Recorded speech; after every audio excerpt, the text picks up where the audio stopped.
So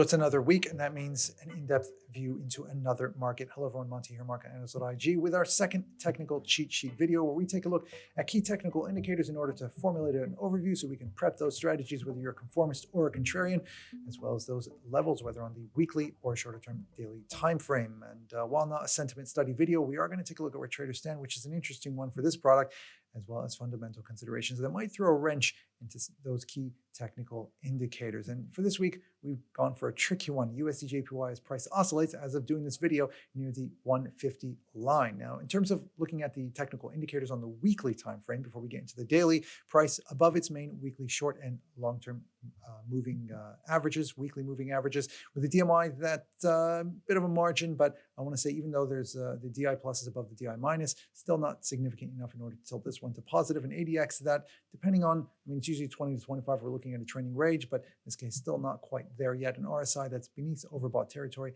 and price still a climb away from getting to the upper end of the band. What about in the daily time frame? Price also above all its main short and long-term moving averages for the daily.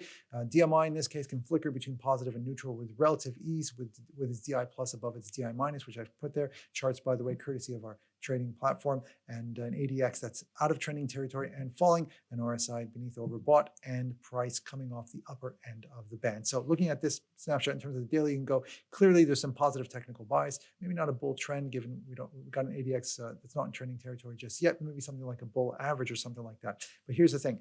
We're oscillating near the infamous 150 red line, and that means we need to take a look at what happened before to give ourselves some historic technical consideration before formulating the overview. So doing things a little bit differently this time because of this product, but last time we got to 150, that was in October 2022. You can see what happened afterwards. There are some other items that happened, which I will get to. Second time it happened October 3rd, 2023. It got volatile, by the way, and afterwards, but then it started to creep back up, and you had ourselves a move higher, and it actually stayed there for about 4 weeks before we got another pull down, which wasn't as heavy as before, but was significant nonetheless. And the most recent one was on February 13th. And since then, it's been hovering near that level. Now, here's the thing. Every time it gets to 150, you start to see policymaker talk and or action. In terms of talk, whether from the finance minister, Japanese finance minister, or its currency diplomat, about, monitoring the FX moves with urgency. We don't want excess volatility. It's not about a level. It's about excess volatility, even though it usually is, and usually ends up being more about the level, as well as potential intervention. The other item to note is what happened in this case, which kind of came to their aid in the sense that we had a pullback when it came to underlying yield spreads. That's the US 10-year Treasury versus its Japanese counterpart, which has been relatively anchored, even though we did have some yield curve controlled tweaks on the 10-year out of the Bank of Japan. So when you put all these things together, it means that an overview starting with the weekly, that's a bit more volatile. I can understand how looking at some of these you might go, this might be more consolidatory or cautious consolidation when looking only at the technical boxes as well as where price stands, without looking at the 150 red line, ignoring that. But owing to historic technical considerations as well as underlying yield spreads, and the overview is a bit more volatile. And that means that on the strategic front, the narrative is breakout versus reversal. Conformist strategies being buy breakouts off the first resistance, sell breakouts off the first support. Contrarians being sell after a reversal, not a significant one. This isn't a cautious consolidation overview like we saw with Euro USD, but selling after a reversal off the first resistance or buying after a reversal off the first support. Of course, you do want to note whether something significant has happened before going for a reversal, whether you're going for or against. But it also is a matter of that even if price manages to hold here for a few weeks, for example, that eventually it isn't going to settle here. So the idea being that eventually it's going to break or shift away from these levels because this is in an area that they're generally comfortable with. So in terms of the RSP, by the way, to the first resistance, first support, because this is for the weekly time frame. So if you're looking at this a week or two from now and you want to set them up again, we do have these levels released every week with the weekly market report out of IG, but you have a 160 point gap, and for between the first and the SL of about 80. Though when it comes to the first to the stop loss, SL stands for stop loss. You can change those at your discretion. Obviously, the goal is you want to try and look at it within your risk reward. What about on the daily time frame? Now, I will get to whether or not, to those who think it's a stalling bull or bull average, what the strategies would be. But if it's volatile, same concept. The narrative is breakout versus reversal if you're a conformist, or you think no, you're a contrarian going no. that I don't think it's a volatile overview. I think it's something else. We can either agree or we can respectfully agree to disagree. That's fine. That's the whole point. The idea is that we want to get an overview. We want to get those strategies in, as well as putting in that structure with those levels. But if you are for a stalling bull or something bullish, that means conformist strategies are going to be buys, contrarians are going to be sells.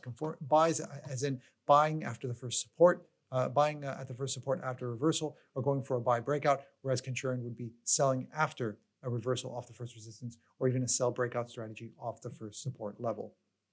And the relative starting point, this is for the open. This can obviously change throughout the week. And this you'll see the updates on the daily market report, but essentially a RSP to first on Monday of 63 points. And afterwards for the SL, again, at your discretion for the stop loss of about 31 points. But if you're looking at this and you want to set it up on, say, Thursday, if you're not receiving the report, then maybe you want to tweak those numbers up because it might be a bit larger, and especially taking into account if there are any fundamental items that could easily change that. So what about clients going into this? I know we don't want to spend too much time on this, but there is something interesting to note this time around compared to last time it reached 150. Clients on our end, heavy sell. It has dropped week on week to 73%. COT speculators, heavy buy USD JPY. And this right here is changing JPY yen longs, not USD JPY longs. So they raised their yen buys, but they raised their yen shorts by a whole lot more. And that's taken it to a heavy buy 74%, near almost exact opposites. And just plotting this onto a chart, green dotted for COT speculators, blue dotted for clients on our end, as percent long using the left axis with this 50-50 red dotted line right over here. So whenever you see the dotted line above, it means the majority buy. Whenever you see the dotted line below, majority short. You can see throughout this entire period of time, COT speculators, majority buy above the red dotted line the whole time. And when it comes to clients on our end, majority sell below the red dotted line the entire time. But look at COT speculators, majority buy. And when it initially got to 150, and then afterwards they started to raise it. You had momentum coming in thinking, okay, it's holding over here. That means that they're anticipating further gains. Bam, it dropped. That was a nasty squeeze. This time around, far more cautious. They're still majority buy, still raising it, but far more cautious compared to where the buy bias was last time around. So this is one of caution from them, and as well as from clients on our end. They were shorting into price gains, especially at 150, anticipating to hold. They were right. It came back down. Shorts got out, longs initiated. So the sell bias went from extreme sell, around 20%. What that means is minority buy 20%.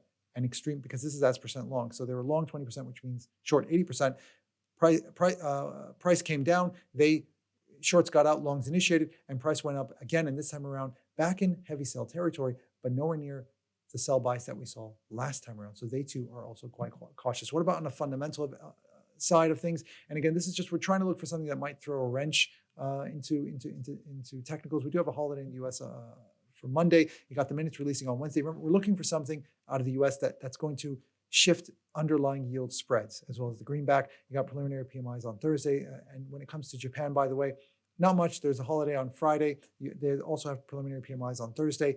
One thing to note was the mood has been a little bit bearish just because they're in a recession. A preliminary fourth quarter GDP came in worse than expected, and a surprise contraction. That means they're no longer the third largest economy, though. The next key item that the Bank of Japan is looking at is wage talks, the upcoming wage talks. So far, market pricing via LSEG anticipating the Bank of Japan is going to raise rates from negative 0.1% to 0% in April, but very close to a coin toss. It's not going to take much to tilt those probabilities. Whereas for the Fed, the story was before that they were going to cut in March, back when things were a bit euphoric. Then it got pushed out to May, and now, courtesy of CME's FedWatch, by majority anticipating that the first cut's actually going to come in June. So that's about it from our end. I hope you guys enjoyed this video. Do let us know if there's a market you'd like us to cover. Good luck out there, and happy ticks.